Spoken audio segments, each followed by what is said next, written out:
Hello दोस्तों, नमस्कार। निहाल study channel पर आपका स्वागत करता है। तो दोस्तों, आज हम शुरू करेंगे संख्या पद्धति। और संख्या पद्धति में हम सबसे पहले पढ़ेंगे नंबर। ठीक है, तो सबसे पहले हम शुरू करते हैं संख्या पद्धति। संख्या पद्धति, संख्या पद्धति।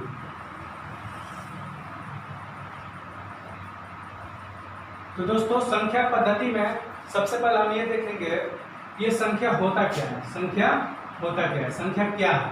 ठीक है, तो दोस्तों सबसे पहले संख्या की बात करें, जैसे मान लीजिए 25 यानी कि 25। 25 क्या है? एक संख्या है। 25 क्या है? एक संख्या है। अगर यही बात करें यहाँ पे अगर केवल 2 की, तो 2 क्या है? 2 एक अंक है। 2 क्या है? अंक यानी कि डिजिट है। क्या है? डिजिट है। ठीक है, और संख्या क्या है? नंबर है। संख्या क्या है? नंबर। ठीक है, चलिए दोस्तों, तो आगे बढ़ते हैं। इसी तरह अगर हम कह दें कि 73.27, अब इसमें कितने डिजिट हैं और कितने नंबर हैं? तो दोस्तों नंबर तो यहाँ पे एक ही होंगे। नंबर कितने होंगे? सिर्फ एक होंगे। नंबर कितने होंगे? नंबर सिर्फ एक होंगे। और यहाँ पे डिजिट जो होगा, डिजिट होगा 1 और 2, यानी कि डिजिट की संख्या इसमें कितनी हो जाएगी? 2 हो जाएगी। क्यों? क्योंकि पॉइंट के बाद जो दाहिने में 2 और 7 दिखा रहा है वो हम डिजिट में नहीं ऐड करते हैं। ठीक है, तो उसको हम क्या कहेंगे? 2 डिजिट का यह संख्या है। ठीक है, ये जो संख्या है ये नंबर है 2 डिजिट का है, यानी कि 2 अंक का है। ठीक है, चलिए दोस्तों, तो आगे बढ़ते हैं। तो सबसे पहले हम जानेंगे फेस वैल्यू, यानी कि फेस वैल्यू। फेस वैल्यू को अगर हिंदी में बात करें तो हम बोलते हैं जातीय मान। जातीय मान। ठीक है दोस्तों, जातीय मान। और दूसरा है हमारा place value. Place value, place value बोले तो स्थानीय मान। स्थानीय मान। तो दोस्तों प्लेस वैल्यू और फेस वैल्यू में क्या है अंतर?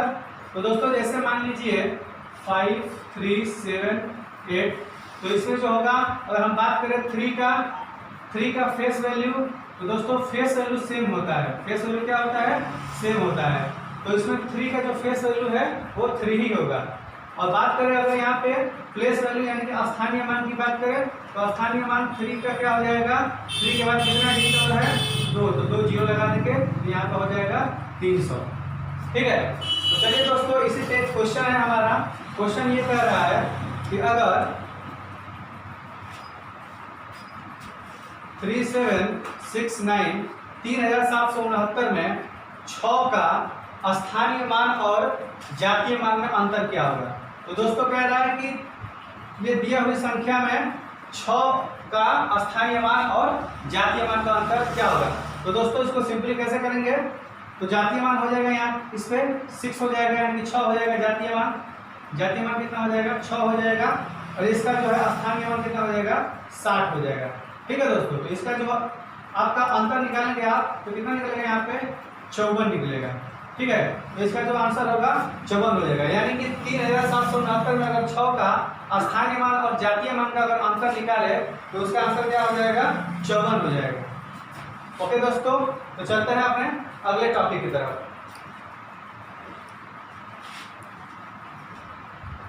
तो दोस्तों हम अपने नेक्स्ट टॉपिक पे चलते हैं। नेचुरल नंबर यानी कि प्राकृतिक संख्या। नेचुरल नंबर, नेचुरल नंबर बोले तो प्राकृतिक संख्या।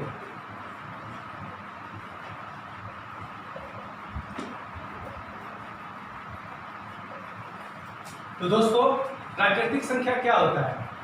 प्राकृतिक संख्या 1 से लेकर जो हम गणना में प्रयुक्त करें, वह संख्या जो हम गिनने के लिए प्रयुक्त करें, यानी कि प्रयोग करें। तो गिनने के लिए हम प्रयोग करते हैं। जैसे मान लीजिए कोई उंगली है, तो 1, 2, 3, 4, 5 ऐसा हम गिनते हैं। ना कि हम स्टार्ट करते हैं 0, 1, 2, ऐसा हम नहीं करते। हम करते हैं क्या? 1, 2, 3, 4। तो दोस्तों हम शुरू करेंगे 1, 2, 3, 4, ऐसे ही आगे बढ़ता चलेगा। तो ये क्या कहलाता है? प्राकृतिक संख्या। तो दोस्तों अगला हमारा टॉपिक है होल नंबर। Whole number. पूर्ण संख्या। पूर्ण संख्या। तो दोस्तों पूर्ण संख्या क्या होता है? तो प्राकृतिक संख्या में अगर हम आगे जीरो ऐड कर दे तो वो पूर्ण संख्या बन जाता है। जैसे मान लीजिए प्राकृतिक संख्या 1 से स्टार्ट हो रहा था, तो पूर्ण संख्या किसी से स्टार्ट होगा? 0 से स्टार्ट होगा। 0 1 2 3 4 ऐसे ही बढ़ता चला जाएगा।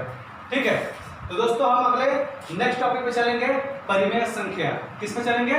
परिमेय संख्या। चलिए दोस्तों तो हम चलते हैं। तो दोस्तों हम चलते हैं परिमेय संख्या। परिमेय संख्या, रेशनल नंबर। Rational number. तो दोस्तों परिमेय संख्या क्या होता है? परिमेय संख्या क्या होता है? तो परिमेय संख्या जिस संख्या को हम p/q के रूप में हम रख दें, p/q के रूप में रख दें, और कभी भी q जो है 0 के बराबर नहीं होना चाहिए। 0 के बराबर नहीं होना चाहिए। तो दोस्तों p जो होता है, ऊपर वाला जो होता है ये अंश होता है, और नीचे वाला जो होता है q हर होता है। ठीक है, ऊपर वाले को अंश बोलते हैं और नीचे वाले को हर बोलते हैं। अंश वाले को हम क्या बोलते हैं इंग्लिश में? न्यूमरेटर बोलते हैं। क्या बोलते हैं?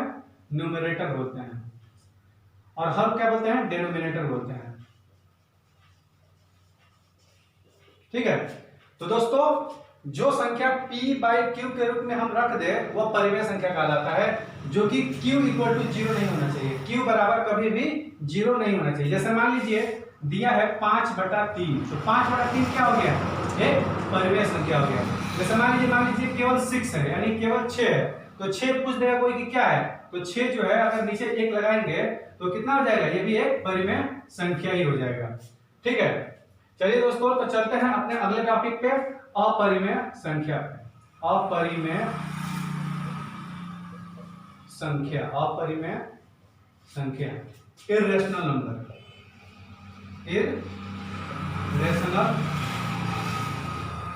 नंबर।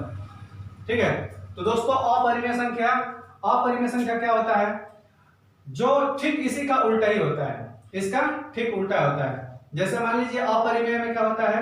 जैसे मान लीजिए कि रूट में 3 है, करड़ी में 3 है, तो करड़ी में 3 क्या है? करड़ी में 3 एक अपरिमेय संख्या है। अब ये बात करें अगर हम रूट में 4, यानी कि करड़ी में 4 क्या है? ये परिमेय है कि अपरिमेय है? तो दोस्तों हम जानते हैं कि रूट 4 का जो है बाहर निकलेगा तो ये 2 हो जाएगा। तो दोस्तों 2/1, तो ये क्या हो जाएगा? परिमेय संख्या हो जाएगा, ना कि ये अपरिमेय होगा। ये अपरिमेय नहीं होगा, ये परिमेय हो जाएगा। तो दोस्तों जो संख्या रूट से बाहर नहीं निकल पाए वो अपरिमेय संख्या होता है। ठीक है, जो संख्या रूट से बाहर नहीं निकले वो अपरिमेय होता है। ठीक है, तो चलते हैं आगे। बात करें अगर पाई का, पाई क्या है? बहुत बार क्वेश्चन पूछा हुआ है, कई बार ये रेलवे का ये बहुत धांसू ही क्वेश्चन पूछता है हमेशा कि पाई क्या है। तो मान लीजिए क्वेश्चन दिया है कि पाई क्या है? पाई क्या है? आपके ऑप्शन है अपरिमेय, ऑप्शन बी परिमेय, ऑप्शन सी पूर्ण संख्या, और ऑप्शन डी इनमें से कोई नहीं।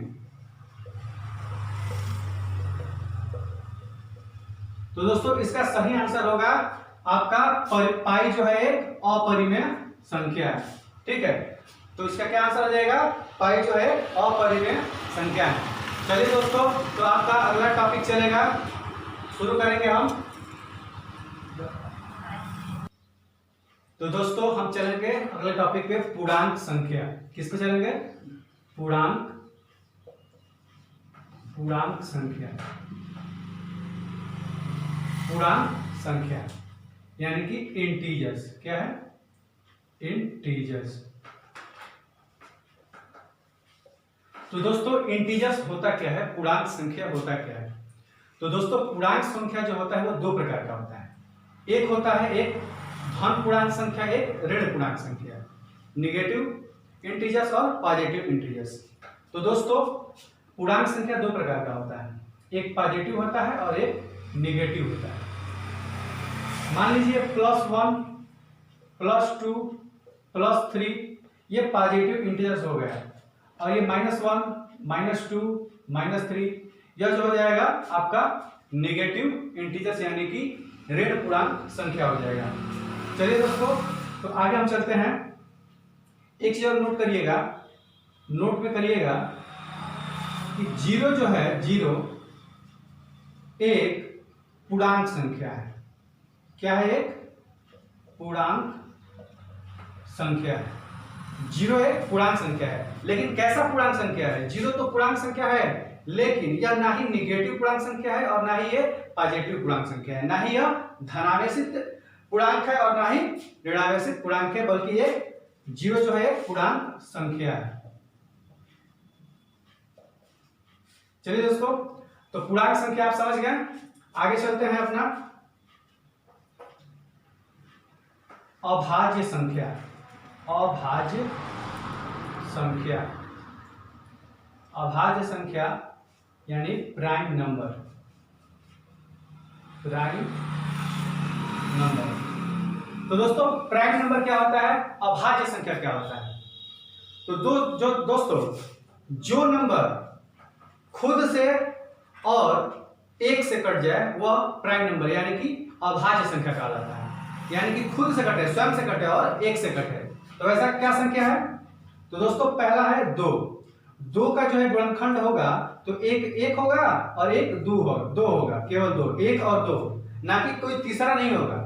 ठीक है, तो यह जो संख्या कहलाएगा अभाज्य संख्या कहलाएगा। वैसे ही तीन की बात करें तो तीन भी क्या है? अभाज्य संख्या है। ठीक है, पांच की बात करें तो पांच भी एक अभाज्य संख्या है। सात की बात करें तो सात भी एक अभाज्य संख्या है। नौ की बात करें तो दोस्तों यहाँ पे 9 की बात आती है, तो चलिए चेक करते हैं कि इसका गुणनखंड कितना हो रहा है, गुणज कितना हो रहा है। तो ये 3 से भी कटेगा, 1 से भी कटेगा, 9 से भी कटेगा। ठीक है, यानी कि ये स्वयं से कट रहा है, स्वयं से कट रहा है, 1 से भी कट रहा है, 3 से भी कट रहा है, यानी कि इसका गुणज कितना हो गया? 2 से अधिक हो गया। ठीक है, हमने क्या बोला है? अभाज्य संख्या में एक स्वयं से कटे और एक केवल 1 से कटे। और यहाँ पे देखिए स्वयं से कट रहा है और 1 से भी कट रहा है, लेकिन एक अन्य संख्या 3 से भी कट रहा है। तो यह जो संख्या हो जाएगा ये अभाज्य न होकर के भाज्य संख्या हो जाएगा। क्या हो जाएगा? भाज्य संख्या हो जाएगा। ठीक है, तो दोस्तों आपको पता चल गया कि अभाज्य संख्या क्या होता है? वह संख्या जो 1 से कटे और स्वयं से कटे, बाकी वो किसी अन्य संख्या से न कटे। ठीक है, तो चलिए दोस्तों आगे चलते हैं हम भाज्य संख्या। भाज्य संख्या, भाज्य संख्या यानी कंपोजिट नंबर। Composite number. तो दोस्तों कंपोजिट नंबर भाज्य संख्या क्या होता है? तो दोस्तों ठीक अभाज्य संख्या का ये अपोजिट होता है, उल्टा होता है। जैसे मान लीजिए यहाँ पे क्या था कि ये स्वयं से कटे और 1 से कटे, और यहाँ पे ऐसा कुछ नहीं है, ये स्वयं से भी कटे, 1 से भी कटे और किसी अन्य संख्या से भी कटे। तो जैसे मान लीजिए अभी हमने ऊपर बताया 9, तो 9 क्या है? एक भाज्य संख्या है। क्या है? भाज्य संख्या। क्यों? क्योंकि ये 1 से भी कटेगा, 3 से भी कटेगा और 9 से भी कटेगा, यानी कि ये खुद से, फिर ये खुद से, 1 से भी और किसी अन्य संख्या से भी। और 10 भी जो है मान लेते हैं, देखिए 2 से भी कटेगा, 1 से भी कटेगा, 10 से भी कटेगा, 5 से भी कटेगा। तो दोस्तों देखिए इसका 4 गुणज हो गया, यानी कि ये जो संख्या होगा, जैसे कि 1 से, अपने आप से और किसी अन्य संख्या से, वो हो जाएगा भाज्य संख्या। ठीक है, तो दोस्तों एक चीज और नोट करिएगा, सबसे छोटा अभाज्य संख्या नोट करिएगा कि सबसे छोटी जो अभाज्य संख्या होती है, सबसे छोटी यानी कि छोटा या छोटी अभाज्य संख्या, अभाज्य संख्या, सबसे छोटी अभाज्य संख्या 2 होता है। ठीक है, सबसे छोटी अभाज्य संख्या 2 होता है। 1 क्यों नहीं होता है? प्रश्न ये भी तो उठ सकता है कि 1 क्यों नहीं होता है। तो दोस्तों अभी हमने बताया कि अभाज्य संख्या में 1 से कटे और स्वयं से कटे, तो बताइए 1 जो है 1 से तो कटेगा, लेकिन स्वयं इसका क्या होगा? भाई 1 ही है, तो इसका 2 गुणज नहीं हो रहा है, मतलब यहाँ पे 2 गुणज होना चाहिए, इसीलिए यह अभाज्य संख्या नहीं होगा। इसलिए हम सबसे छोटी अभाज्य संख्या जो होगा वो होगा 2 होगा। ठीक है, चलिए दोस्तों हम आगे शुरू करते हैं। आपका अगला जो है आपका शुरू होगा। तो दोस्तों अगला हम पढ़ेंगे विभाज्यता का नियम। ठीक है, विभाज्यता का नियम। विभाज्यता का नियम। तो सबसे पहले दोस्तों पढ़ेंगे हम 2 से कटने का नियम या विभाज्यता का नियम 2 से। तो दोस्तों कोई भी संख्या 2 से कटेगी या नहीं कटेगी देख के पता लगाना है। तो दोस्तों मान लीजिए कोई संख्या दिया हुआ है 5 7 8 9 0। तो दोस्तों मान लीजिए दिया है 57,890। 57,890 यह संख्या 2 से कटेगा या नहीं कटेगा। तो दोस्तों देखते हुए बताना है। तो देखिए एक रूल है कि जिस संख्या के इकाई अंक पर 0 या 2 4 6 8 ये संख्या आए तो वह संख्या 2 से कट जाएगा। ठीक है, या इसको दूसरी भाषा में कह सकते हैं कि जिस संख्या के इकाई अंक पर कोई सम संख्या है, क्या है, सम संख्या यानी कि इवन नंबर आए तो वो संख्या 2 से कट जाएगा। ठीक है, बात समझ में आ रहा है। तो यहाँ पे 0 है इकाई अंक पे, तो यानी कि ये 0 है तो 0 इसमें दिखा रहा है, तो 0 जब है तो ये 2 से कट जाएगा। ठीक है, उसी तरह हम देखते हैं अगला जो है 3 से कटने का नियम, 3 से विभाज्यता का नियम। तो दोस्तों इसमें क्या होता है, जैसे मान लीजिए कोई संख्या दिया हुआ है, तो दोस्तों मान लीजिए दिया है 87,552, या 3 से कटेगा कि नहीं कटेगा। तो दोस्तों हम इसके लिए सबसे पहले क्या करते हैं कि आपस में दी हुई संख्याओं को आपस में हम ऐड कर लेते हैं, आपस में ऐड कर लेते हैं, जोड़ लेते हैं। तो दोस्तों हम चलिए जोड़ लेते हैं इसको। 8 और 7 15, 15 और 5 20, 20 5 25 और 25 और 2 27, 27 आ रहा है। उसके बाद क्या करते हैं कि जो इनका जो योगफल है, योगफल में हम 3 से भाग दे देते हैं, 3 से भाग देते हैं। तो 3 से भाग दे रहे हैं तो शेषफल क्या आ रहा है, कुछ नहीं आ रहा है, यानी कि 0 आ जा रहा है। शेषफल क्या आ रहा है, 0 आ रहा है, यानी कि 9 बार में पूरा पूरा कट गया। जब यह संख्या योगफल के बाद पूरा पूरा 3 से कट जाए तो दी हुई संख्या जो होती है वो पूरी संख्या 3 से कट जाती है। ठीक है, तो चलिए दोस्तों हम अगले टॉपिक पे चलते हैं, 4 से कटने का नियम। तो दोस्तों 4 से कटने का नियम में क्या होता है, जैसे मान लीजिए कोई संख्या दिया हुआ है, जैसे मान लीजिए संख्या दिया है 5,784, यह संख्या 4 से कटेगा या नहीं कटेगा। तो दोस्तों जिस संख्या दी हुई संख्या के इकाई और दहाई अंक, इकाई और दहाई तक, यानी कि इकाई और दहाई में क्या है, ये संख्या क्या है, 84 है। तो क्या 84 4 से कट जाएगा, तो इसको हम भाग देते हैं 4 से। 4 से कट जाएगा तो 4 दूनी का 8 और ये हो जाएगा 4, तो 4 एकम 4, यानी यहाँ पे भी ये शेषफल 0 आ गया, ये पूरा 0 आ गया। तो यानी कि दोस्तों ये संख्या पूरा जो है 4 से कट जाएगा, ये संख्या पूरा जो है 4 से कट जाएगा। ठीक है, चलिए दोस्तों 5 से कटने का नियम। 5 से कटने का नियम में ये कहता है कि जिस संख्या के इकाई अंक पर 0 या 5 आए, क्या है, 0 या 5 आए, तो वह संख्या 5 से पूरी तरह विभाजित हो जाता है। चलिए दोस्तों इसी के साथ हम 6 से कटने का नियम पे चलते हैं। 6 से कटने का नियम, तो दोस्तों 6 से कटने का नियम में भी कुछ ऐसा ज्यादा हार्ड नहीं है, बस यही है कि जो संख्या 2 और 3 से कट जाएगा वह संख्या 6 से पूरी तरह कट जाएगा। जैसे मान लीजिए कि दिया है ये,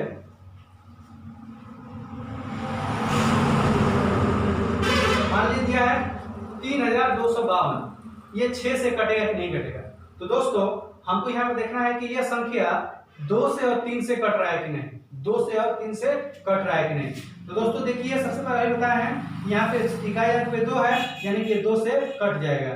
और देखते हैं 3 से कटने का नियम। तो 3 से कटने का नियम बोले थे कि हम सबका योग कर लेते हैं और 3 से भाग देते हैं।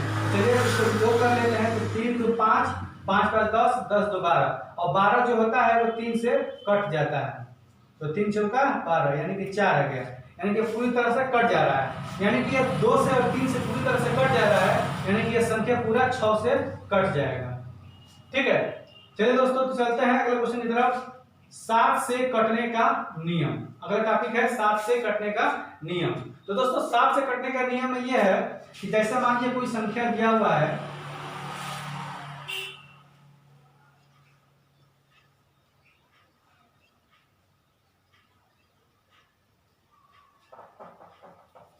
कोई भी संख्या लगातार 6 स्थानों तक दिया हो, कोई भी संख्या लगातार 6 स्थान तक या 6 के गुणज के स्थानों तक। जैसे मान लीजिए कि यहाँ पे 6 ठे 8 है, ठीक है, या 6 ठे 9 हो जाएगा, या 12 ठे 1 हो जाएगा,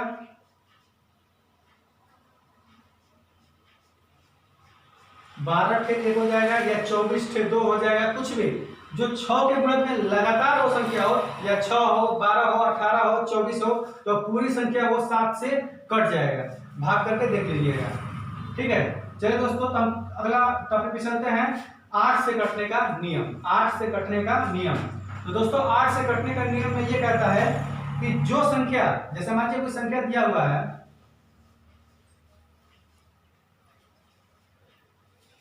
तो जो संख्या इकाई, दहाई और सैकड़ा, मतलब दी हुई संख्या का इकाई, दहाई, सैकड़ा स्थान तक अगर 8 से कट जाता है तो पूरा संख्या 8 से कट जाएगा। तो चलिए दोस्तों एक बार हम करके देखते हैं ये 8 से कट रहा है कि नहीं।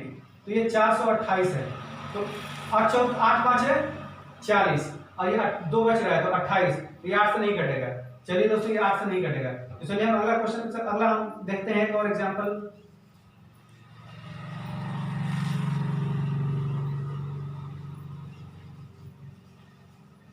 चलिए देखते हैं ये 8 से कट रहा है कि नहीं। अब देखिए यहाँ पे इकाई, दहाई, सैकड़ा, इकाई, दहाई, सैकड़ा, अब ये 8 से कटेगा नहीं, तो 8 9 72, और बच रहा है 8 9 72 बचेगा 6 और 64 हो जा रहा है, 6 और 4, देखिए 8 9 72 और यहाँ पे 6 बचेगा, 4 है 64, तो 8 28 64 हो जाएगा। यानी कि ये पूरा पूरा कट जाएगा, यानी कि ये पूरा जो संख्या है यह 8 से कट जाएगा, ठीक है। 9 से कटने का नियम है दोस्तों, चलिए 9 से कटने का नियम में पढ़ते हैं।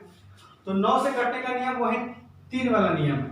3 वाले नियम में हम क्या करते थे, सभी संख्याओं को आपस में, सभी अंकों को आपस में जोड़ते थे। ये जो है एक एक ठे अंक है, ठीक है ना, तो सभी अंकों को आपस में हम जोड़ देते थे, और जोड़ करके यहाँ पे हम 3 से भाग देते थे, और यहाँ पे 9 से कटने के नियम में हम 9 से भाग देंगे। अगर ये भाग देने पर संख्या 9 से पूरी तरह से कट जाती है, तो यानी कि पूरा संख्या जो है वो 9 से कट जाएगा।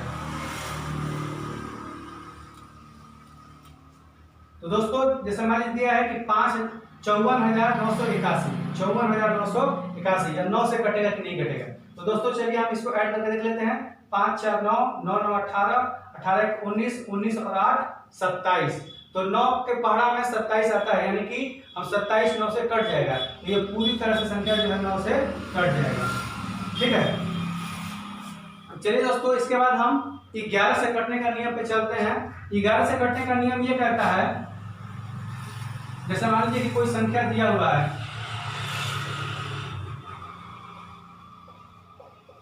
जैसे मान लीजिए कि एक संख्या दिया है, यह कह रहा है कि ये 11 से कटेगा कि नहीं कटेगा। तो दोस्तों सबसे पहले हम इसमें क्या देखेंगे कि अल्टरनेट, यानी कि एक एक छोड़ छोड़ करके हम देखेंगे। जैसे मान लीजिए ये 5 है, फिर 2 है, फिर 5 है, ठीक है, तो अब आगे नहीं जा सकता है तो यहीं तक। ऊपर वाले देखते हैं 7 है, फिर 8 है, और इधर फिर 4 है। तो इन दोनों को आपस में, पहले तो इन दोनों को आपस में अंतर निकालेंगे, दोनों का योगफल का अंतर निकालेंगे। जैसे मान लीजिए 5 है, तो 5 + 2 + 5, और अंतर 7 + 8 + 4, तो 5 2 7 5 12, और अंतर 8 7 15 4 19, इनका अंतर कितना हो जाएगा 7। तो दोस्तों जब 7 आ रहा है तो ये 11 से नहीं कटेगा। तो दोस्तों ये 11 से कटेगा कब, तो दोस्तों अगर ऐसे करने पर अगर 11 आए, अंतर जो है 11 आए, 0 आए, या 11 का गुणज आए, ठीक है, तो वह संख्या जो है 11 से पूरी तरह से कट जाएगा। चलिए एक बार चेक कर लेते हैं। चलिए एक बार चेक करते हैं ये संख्या कट रहा है कि नहीं 11 से। तो देखिए वैसे ही करना है, एक एक छोड़ छोड़ करके। तो 8 6 14, 14 4 18, अंतर 7 5 12, 12 7 19। अब इसका अंतर आ रहा है 1, यानी कि ये भी नहीं कटेगा, 11 से नहीं कटेगा, ठीक है। तो 11 से कटने के लिए हमको क्या करना पड़ेगा, अभी बोले हैं कि कोई भी संख्या दिया हुआ 11 से कब कटेगा, जब उसका अंतर 1 आए, 0 आए, या सॉरी 1 नहीं आए, 0 आए, या 11 आए, या 11 का कोई गुणज आए, तब वो संख्या जो है पूरा पूरा 11 से कट जाएगा। ओके चलिए दोस्तों तो दोस्तों नेक्स्ट टॉपिक पढ़ेंगे किसी भी संख्याओं का इकाई अंक ज्ञात करना। इकाई अंक ज्ञात करना। तो दोस्तों चलिए शुरू करते हैं। इकाई अंक ज्ञात करना। देखिए दोस्तों इकाई अंक कैसे ज्ञात करेंगे। जैसे मान लीजिए कोई संख्या दिया हुआ है 237 गुणे 537 गुणे 873, इनका जो गुणनफल होगा उसका इकाई अंक क्या होगा। इन संख्याओं का गुणनफल का इकाई अंक क्या होगा। तो दोस्तों सबसे पहले इसमें हम क्या करेंगे कि देखेंगे कि इसमें इकाई अंक कौन कौन सा है। तो दोस्तों इसमें 873 में 3 है, 537 में 7 है, 237 में 7 है। तो आपस में इनका इकाई अंक का गुणनफल करेंगे यानी कि गुणा करेंगे। 3 7 है 21, लिख देंगे 21 गुणा, बचा के लिए 7 तो 7 कर देंगे। अब यहाँ पे ये इकाई अंक हो गया और इकाई अंक ये खुद ही है, एक ही है, इकाई अंक है। तो 7 एकम 7, इकाई में इकाई से गुणा, 7 एकम 7। तो ये जो होगा इस पूरे संख्या का गुणनफल का, इस पूरे गुणनफल का जो इकाई अंक होगा 7 होगा। ठीक है। जैसे मान लीजिए दोस्तों अगर ये पावर में दिया, जैसे मान लीजिए दे दिया 537 का पावर 278, 537 के पावर 278। तो दोस्तों देखेंगे कि इसमें क्या इकाई अंक होगा। पूछ देगा कि 537 के पावर 278 है तो इसका इकाई अंक ज्ञात करिए। तो दोस्तों सबसे पहले क्या करते हैं इसमें कि जो पावर रहता है, जो पावर दिया रहता है, तो उसमें जो करते हैं कि उसमें 4 से भाग देते हैं। 278 में हम 4 से भाग देंगे। क्या करेंगे? भाग देंगे। तो 4 से भाग देते हैं, 4 छक्का 24, 4 छक्का 24, 7 में से 4 जाएगा 3 और ये 8। ठीक है। 4 9 36, 36, 8 में से 6 जाएगा 2, यानी कि शेष कितना आ गया? 2 आ गया। तो दोस्तों 537 का पावर हम 2 कर देंगे। जो शेष आया है वही वहां पे पावर पे लगा देंगे। ठीक है। तो दोस्तों यहाँ पे इसमें फिर देखेंगे कि इकाई अंक कौन सा है। तो इसमें 537 में इकाई अंक 7 है। तो 7 का स्क्वायर करेंगे तो क्या हो जाएगा? 49 हो जाएगा। ठीक है। तो इसका इकाई अंक क्या हो जाएगा? 9 हो जाएगा। तो हम कह सकते हैं कि 537 का पावर 278 है तो इसका इकाई अंक 9 आएगा। ठीक है। चलिए दोस्तों इसी तरह एक और क्वेश्चन करते हैं। जैसे मान लीजिए दिया है यहाँ पे 25 का पावर 36, 25 का पावर 36, तो इसका इकाई अंक क्या होगा। तो देखिए दोस्तों अगर एक चीज नोट करिएगा कि अगर चाहे इकाई अंक में किसी भी संख्या के इकाई अंक में अगर 5 हो, 6 हो, ठीक है, 5 हो या 6 हो, तो उसका जो इकाई अंक होगा कभी भी चाहे पावर कुछ भी हो उसका इकाई अंक 5 ही होगा और 6 का 6 ही होगा। जैसे मान लीजिए यहाँ पे 36 दिया हुआ है। ठीक है। जैसे 25 दिया हुआ है तो पावर कुछ भी लिखा हो तो डायरेक्ट मारिए इकाई अंक 5। 36 दिया हो या कुछ भी मतलब इकाई अंक में 6 दिया हो तो पावर में कुछ भी दिया हो, ठीक है, पावर में हम कुछ भी लिख देते हैं, 25 ही मान लेते हैं। तो कुछ भी पावर में दिया हो तो उसका आंसर हो जाएगा केवल इकाई अंक 6। तो चलिए एक बार हम करके देख लेते हैं इन लोगों को। जैसे मान लीजिए कि दिया है 86, 86 के पावर 378 दिया है। ऐसे 86 के पावर 378 दिया है तो इसका इकाई अंक पूछा है, इकाई अंक क्या होगा। तो दोस्तों सबसे पहले हम इसमें 4 से भाग देंगे। बोले हैं कि पावर में 4 से भाग देते हैं। तो 4 से भाग देंगे तो 4 9 36, 4 9 36 और 1 बचेगा तो 4 4 16 और यहाँ पे 2 शेष बचेगा। ठीक है दोस्तों, करके देख लीजिएगा 2 शेष बचेगा। तो 2 शेष बचेगा तो करेंगे 86 का पावर 2। तो यहाँ पे इकाई अंक क्या है? 6 है। तो 6 का पावर 2 करेंगे तो 6 6 का 36, तो यहाँ पे इकाई अंक क्या आ गया? 6 आ गया। इसी तरह हम 25 का करके देख लेते हैं। 25 यानी कि 25 है, चाहे कुछ भी हम 35 ही रहते हैं। 25 क्यों 35 ही रहते हैं। तो 35 का पावर अगर मान लेते हैं कि यहाँ पे 28 नहीं 29 ले लेते हैं। चलिए बड़ा लेते हैं, 291 ले लेते हैं। तो 35 का पावर 291 लेते हैं। तो सबसे पहले वही करना है, 4 से भाग देना है घात में। तो 4 से भाग दीजिएगा तो 4 7 28 और 1 बचेगा 11, तो 4 दूनी का 8, तो बचेगा यहाँ पे शेष 3 बचेगा। तो 35 का पावर जो होगा 3 होगा। तो यहाँ पे इकाई अंक 5 है, तो 5 गुणे 5 गुणे 5, क्योंकि 5 है तो 5 का पावर 3 बराबर कितना होगा, 5 गुणे 5 गुणे 5। देखिए 5 5 25, ठीक है, और गुणे 5, तो 5 5 25, तो इसका इकाई अंक क्या हो जाएगा, 5 हो जाएगा। ठीक है, तो आशा करते हैं कि समझ में आ गया होगा। एक और रूल है, अगर मान लीजिए कि पावर में अगर 0 आ जा रहा है, भाग देने पर शेषफल 0 आ रहा है, उस समय उस केस में क्या करेंगे। तो दोस्तों मान लीजिए कि दिया है 36 का पावर 40 ही दे दिया, 36 का पावर 40 दे दिया, तो देख रहे हैं कि अगर हम इसमें 4 से भाग देंगे तो शेषफल यहाँ पे कुछ नहीं आएगा, 0 आएगा।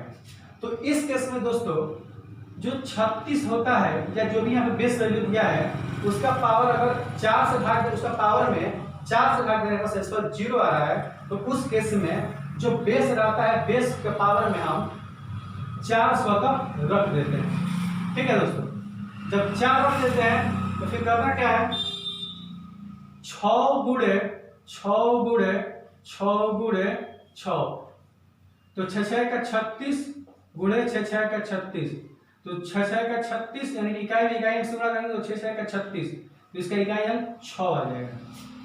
बात समझ पा रहे हैं। चलिए एक बार और करके देखते हैं। मान लीजिए 373 है, ठीक है, और इसका पावर दिया हुआ है 484 दिया हुआ है, 484। तो देखेंगे कि इसका इकाई अंक क्या होगा। तो दोस्तों इकाई अंक जानने के लिए सबसे पहले देखिए हम क्या करेंगे कि देखेंगे कि यहाँ पे 484 है तो 4 से भाग देंगे, तो 4 से भाग देंगे तो 4 एकम 4 4 दूनी 8 4 एकम 4, यानी कि शेषफल 0 हो जाएगा। शेषफल 0 हो जाएगा तो बोले हैं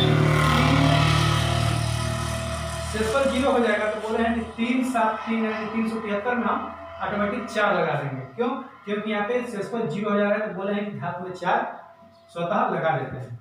तो जब 4 आ गया तो इकाई अंक 3 है, तो 3 गुणे 3 गुणे 3 गुणे 3, यानी कि 3 तिया 9, 3 तिया 9 और 9 9 81, यानी कि इसका इकाई अंक क्या हो जाएगा, 1 हो जाएगा। तो दोस्तों आशा करते हैं कि आपको इकाई अंक ज्ञात करना आ चुका होगा।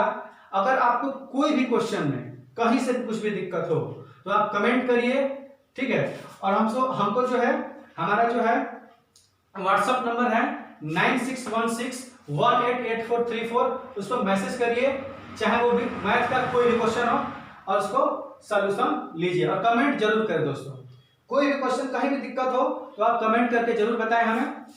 चलिए दोस्तों, तो चलिए अब अपना अगला टॉपिक पे चलेंगे। ठीक है दोस्तों,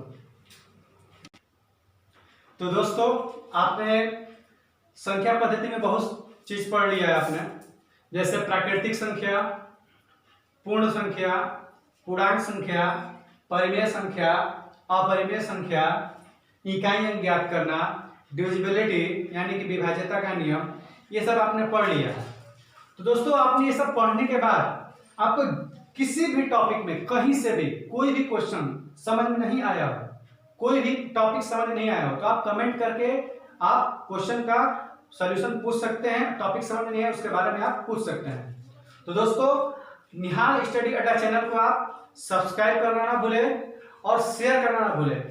तो दोस्तों देखते रहिए निहाल स्टडी अड्डा चैनल। नमस्कार।